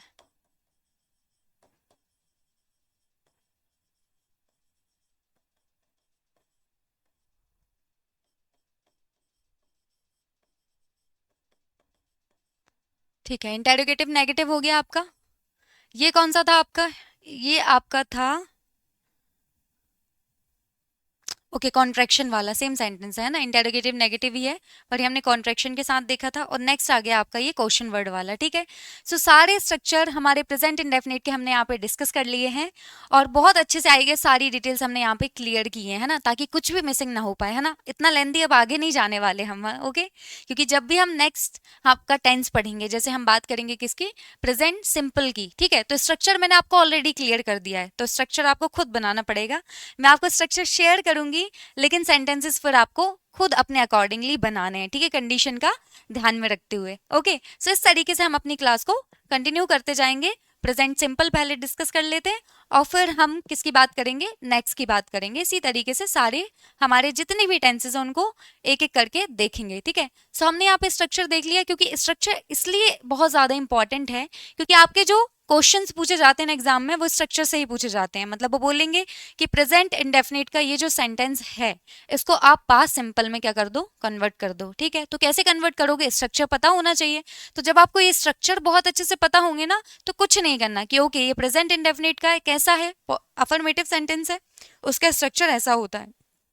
किस में कन्वर्ट करना है, प्रेजेंट पास्ट सिंपल में कन्वर्ट करना है। तो पास्ट सिंपल का आप स्ट्रक्चर लिखोगे, फिर आप देखोगे क्या क्या चेंजेस आएंगे, उस हिसाब से वर्ब में चेंज करोगे, उस सेंटेंस आपका बन जाएगा, ठीक है। सो कोई भी दिक्कत आपको नहीं आने वाली है, आपको बस स्ट्रक्चर बहुत अच्छे से ध्यान में रखने हैं और सेंटेंस तो आप यू बना लोगे, ठीक है।